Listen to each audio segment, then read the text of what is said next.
So that is it. I hope we do have a little time for some questions. Yeah, that's great. Thank you so much for sharing that with us, Brett. And as Brett said, we are going to do some Q&A. So all you'll need to do is click on the Q&A button down there and you can ask some questions.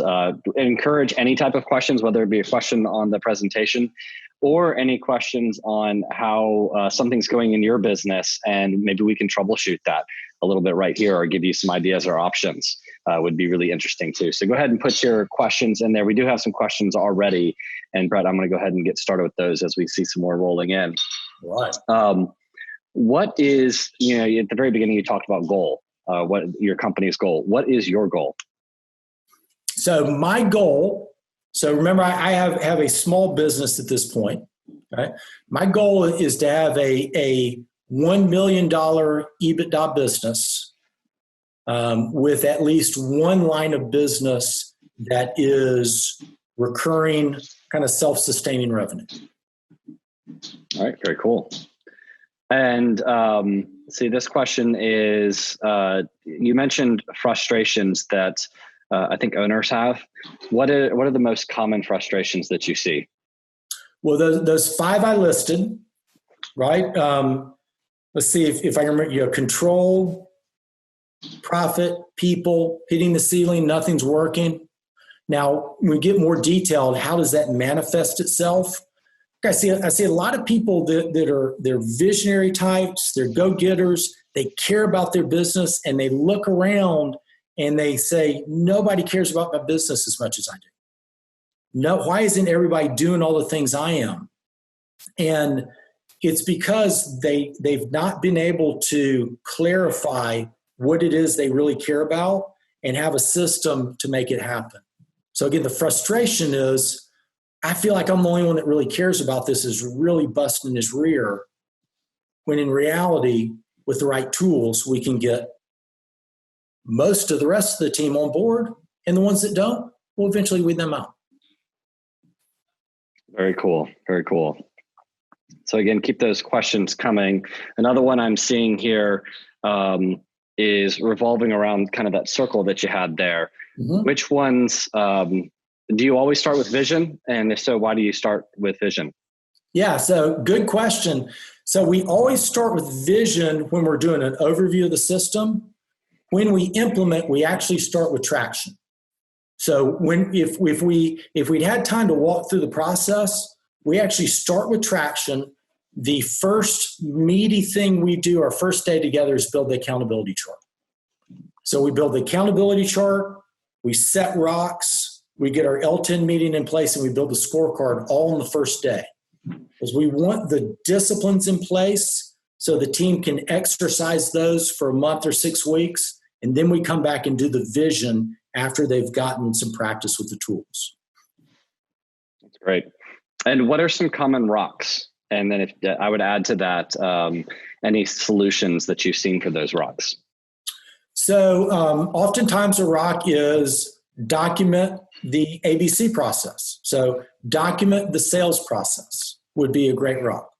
So somebody's going to take that and they're going to lay out, in our sales process, here's my sales funnel. Here's I go from generating awareness out in the market to bringing somebody all the way down to a closed sale. Here's the steps I take to do that. So documenting that might be a rock. Getting it followed by all might be a rock, or maybe, depending on the capacity of that person, they can do both of them in one quarter. Another rock might be making a key hire. Okay? I'm going to hire an integrator, that integrator seat. So I'm going to hire an integrator. So that might be a rock.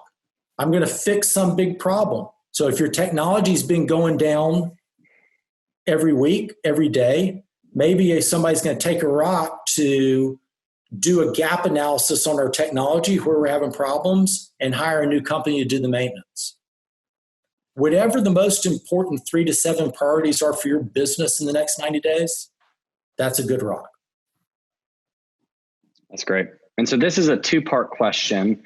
I'll go ahead and give you both parts, but you may want to address them separately. Do you have a basic template we can use to document processes? And how do you categorize the process, and where is the best place to store those for multi-location business? So I don't have a basic template. I have some examples I'd be glad to share. So that's probably as close to a template. Everybody, kind of builds theirs the same, but I have some good examples I'd be willing to share. So for a multi-location business, these days, most people store their processes centrally, electronically. So some people still use paper, but usually people store them electronically. Some organizations have a learning management system where they're training people and they store them there. Others will store them on a shared drive or Google Docs or whatever's convenient. No reason to get, overly complex here. But what we do want is, for example, every time Jerry closes the books, we want him to pull up the finance process and follow that same sequence of steps every time. Makes sense. And then, so I guess reach out to you directly and you can get them that template.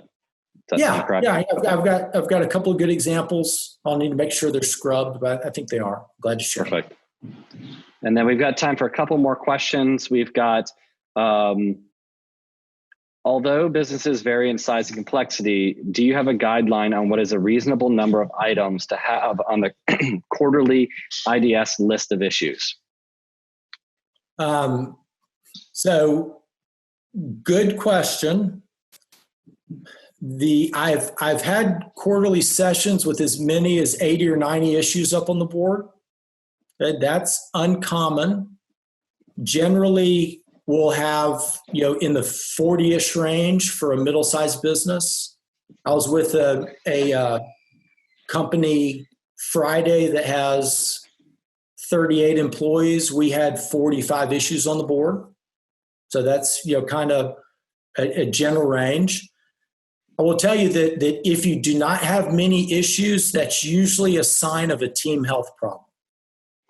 So any business, that if you've got more than 10, 15 employees and you don't have a good, healthy list of issues, it's because people are afraid to raise issues. Yeah, that makes sense. And then we'll do this as our last question. Can you clarify, are the 3 to 7 annual goals for the business different than rocks?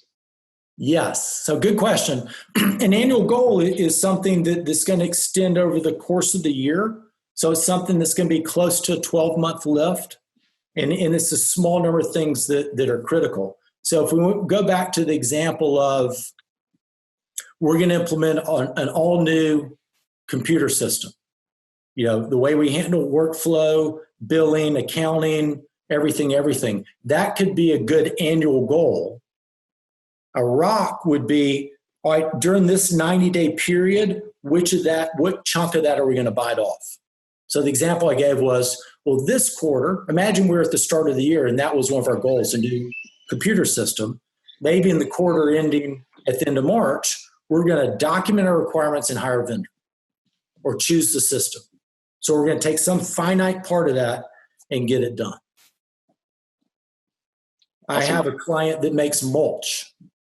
And they sell colored mulch, red, green, different colors of mulch. So they had a rock. They had a goal to have like 5,000 bags of this mulch set aside by the end of the year because the Christmas time's a big season. They had a rock to procure all the resources and get the packing line ready during the first quarter.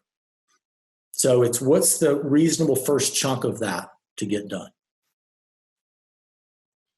Perfect. Thank you. Well, that'll be our last question for today. Feel free to email Brett any other questions. Like he said, he likes to give away all of his work for free. That's what you said, right, Brett? That's my second favorite, remember? Second favorite. That's right. Okay. So we're going to be having a follow-up session 3 on this as well. Did you want to give them a little taste as to what is there and maybe any homework that might be good for them to do in between?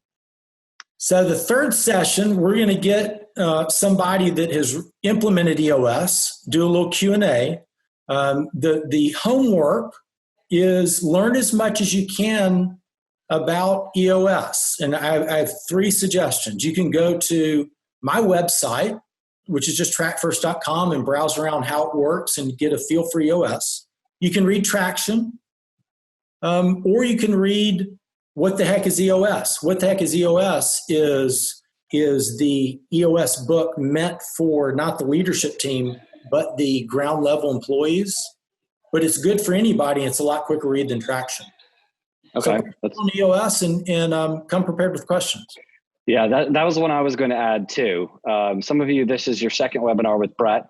The third one is actually going to be with a rental company that's done EOS. So not just any company, but a rental company, which is great.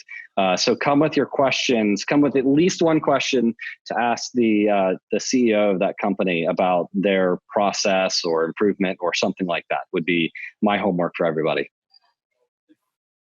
And with that, we will close things out today. Thank you everybody for joining us, and we will see you all in about a month. Thanks. Bye. Thanks, guys.